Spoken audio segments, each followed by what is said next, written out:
وقولوا قولا سديدا يصلح لكم أعمالكم ويغفر لكم ذنوبكم ومن يطع الله ورسوله فقد فاز فوزا عظيما رب اشرح لي صدري ويسر لي أمري واحلل عقدة من لساني يفقهوا قولي رب زدني علما رب زدني علما. محترم حاضرین، سامعین کرام، ہمارے اور آپ کے لیے بڑی ہی خوشی و مسرت کا دن ہے کہ اللہ تبارک و تعالیٰ نے ہم سب مسلمانوں کو عید کی نماز پڑھنے کی توفیق عطا فرمائی. خصوصاً اس شخص کے لیے بڑی ہی خوشی کی بات ہے جس نے رمضان المبارک کے پورے روزے رکھے اور بغیر کسی شرعی عذر کے رمضان المبارک کے روزے نہیں چھوڑا.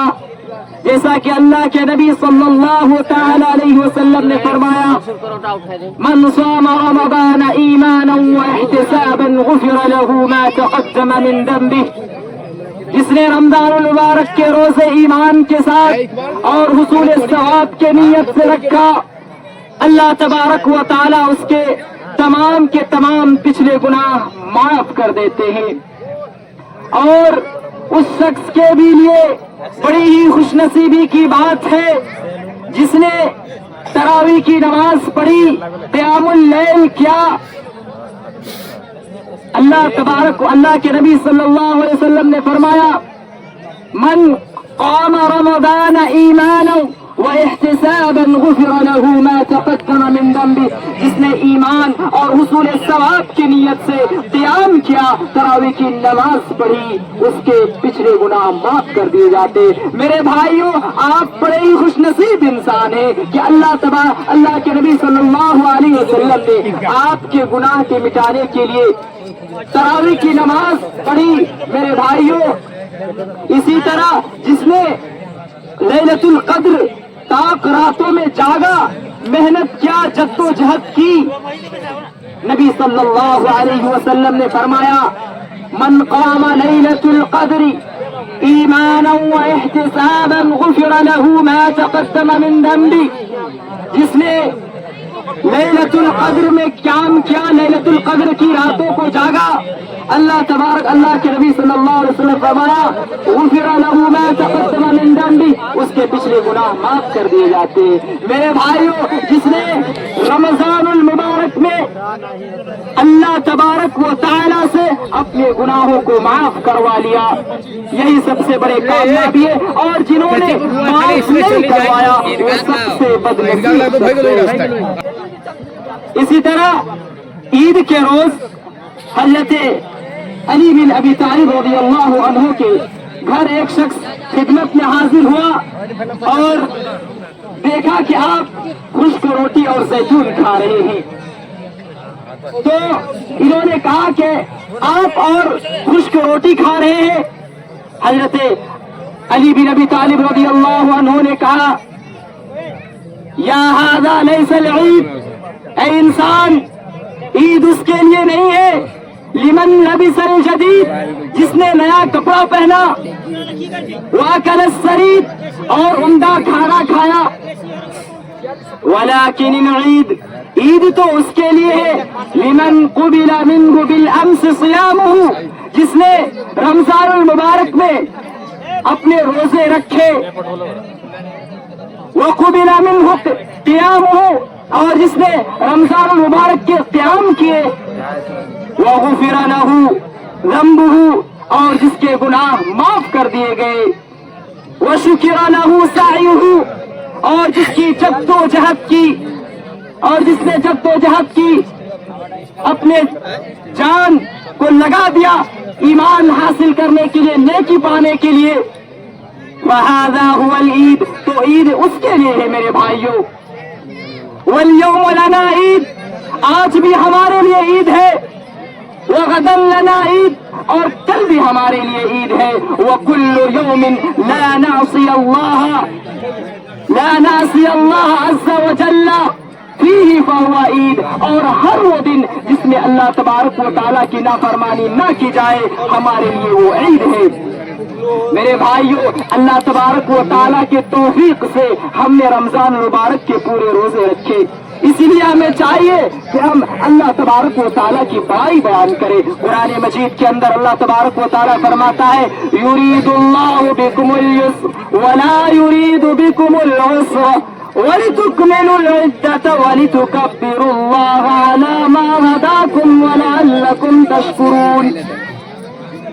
اللہ تبارک و تعالیٰ تمہارے ساتھ آسانی کا معاملہ کرتا ہے، اللہ تبارک و تعالیٰ تم سے مشکل نہیں چاہتا ہے۔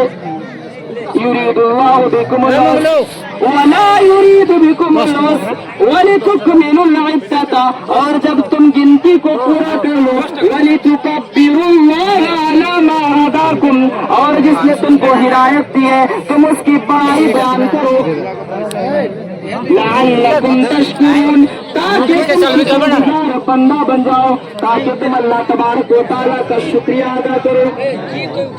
میرے بھائیوں، اللہ تبارک و تعالیٰ نے اسی طرح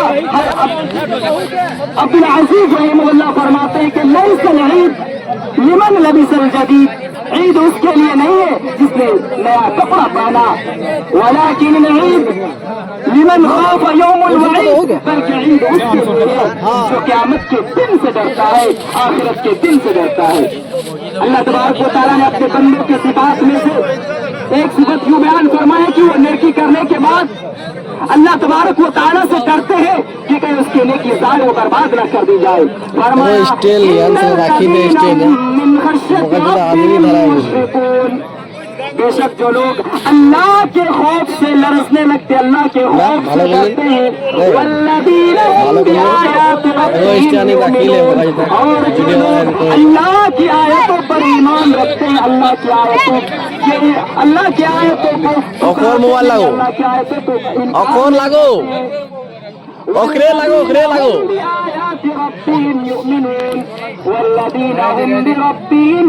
والذین هم بربهم لا یشرکون، اور جو لوگ اپنے رب کے ساتھ کسی کو بھی شریک نہیں کرتے، کسی انسان کو بھی اللہ کے برابر نہیں کرتے، والذین ما اتوا وقلوبهم وجلة انهم الى ربهم راجعون، اور اللہ تبارک و تعالیٰ کے لیے جو کچھ خرچ کرتے ہیں تو ان کے دل ڈرتے ہیں، خائف ہوتے ہیں، اور انہیں اللہ تبارک و تعالیٰ کی طرف لوٹنا ہے۔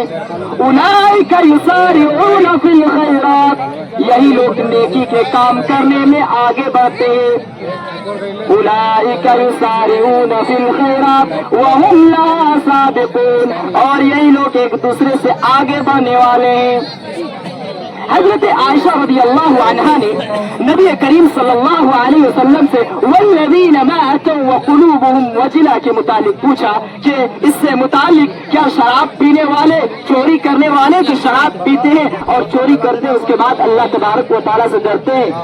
تو اللہ کے نبی نے فرمایا لا یا بنت الصدیق ولکنہم الذی یصلون ویتصدقون ویصومون وَيَتَخَافَةُ أَنْ لَا يُقْبَلَ مِنْهُمْ، کہا نہیں اے عائشہ، اس سے مراد یہ نہیں ہے، بلکہ اس سے مراد یہ ہے کہ جو روزے رکھتے ہیں، نماز پڑھتے ہیں، صدقہ کرتے ہیں، پھر وہ ڈرتے ہیں کہ کہیں ان کے اعمال رد نہ کر دی جائے، ان کے اعمال بیکار نہ کر دی جائے، اس بات سے وہ ڈرتے ہیں۔ میرے بھائیوں، ہم اور آپ آج اس مہینے میں ہم جس طرح جد و جہد کیے، رمضان المبارک میں روزے رکھے، اسی طرح ہمیں رمضان المبارک کے بعد بھی روزہ رکھنا ہے۔ بعض لوگ ایسے ہوتے ہیں جو نماز میں تراویح بھی پڑھتے ہیں، نماز میں بہت سارے عبادت کرتے ہیں، اور جیسے ہی رمضان کا مہینہ گزر جاتا ہے سارے چیز کو چھوڑ دیتے ہیں، حالانکہ فرض نماز کو بھی نہیں پڑھتے ہیں، فرض نماز میں بھی سستی اور کاہلی سے کام لیتے ہیں۔ نہیں میرے بھائیوں، جب تک ہمیں اس دنیا میں زندہ رہنا ہے اللہ تبارک و تعالیٰ کی عبادت کرتے رہنا ہے۔ اللہ تبارک و تعالیٰ نے فرمایا وَاعْبُدْ رَبَّكَ حَتَّى يَأْتِيَكَ الْيَقِينُ، تم اپنے رب کی عبادت کرتے رہو یہاں تک کہ تمہیں موت آ جائے۔ اور بعض لوگ تو ایسے ہوتے ہیں جیسے ہی رمضان ختم ہوتا ہے عشاء کی بھی نماز نہیں پڑھتے، فجر کی بھی نماز نہیں پڑھتے، میرے بھائیوں جو رب ہمارا رمضان کا رب ہے وہی رب ہمارا شوال کا بھی ہے, وہی رب ہمارے 11 مہینے کا رب ہے. کیا اللہ نے یہ مہینہ تو ہمارے ٹرننگ کے لیے ہم اس مہینے میں زیادہ سے زیادہ عبادت کرتے ہیں تاکہ دیگر ایام میں دیگر دنوں میں ہم اللہ کی عبادت کریں, دیگر مہینوں میں ہم اللہ تبارک و تعالیٰ کی اچھی طرح عبادت کر پائے. مگر آج ہمارا ذہن ہمارا اور آپ کا ذہن یہ بن گیا ہے کہ ہم صرف رمضان المبارک میں روزے رکھے اور دیگر ایام میں رمضان کے علاوہ چھوڑ دے, ہمارے لیے یہی کافی ہے, ہم یہی رکھ لیں گے بس جنت میں چلے جائیں گے. نہیں میرے بھائیوں, اللہ نے کہا کہ جو فرض نماز چھوڑتا ہے ان کے لیے بہت دردناک ہے, عذاب ہے. میرے بھائیوں اس لیے چاہیے کہ ہمیں فرض نماز کو زیادہ سے زیادہ پڑھنا ہے, ہمیں فرض نماز میں سستی اور کاہلی ہرگز نہیں کرنی ہے. یہی سے میں اپنی باتوں کو ختم کرتا ہوں. اللہ تبارک و تعالیٰ سے دعا ہے کہ اللہ تبارک و تعالیٰ ہمیں دیگر ایام میں بھی اسی طرح نماز پڑھنے کی توفیق دے جس طرح ہم رمضان میں پڑھتے تھے. بار الہ ہم سب مسلمانوں کو متحد رہنے کی توفیق دے. بار الہ جو ہم میں سے بیمار ہے تو انہیں شفاء کاملہ عاجلہ عطا فرما. بار الہ جب تک ہمیں اس دنیا میں زندہ رکھ, حالت ایمان پر زندہ رکھ, جب ہمارا خاتمہ ہو ایمان پر خاتمہ ہو. آمین. وآخر دعوانا الحمدللہ رب العالمین. السلام علیکم.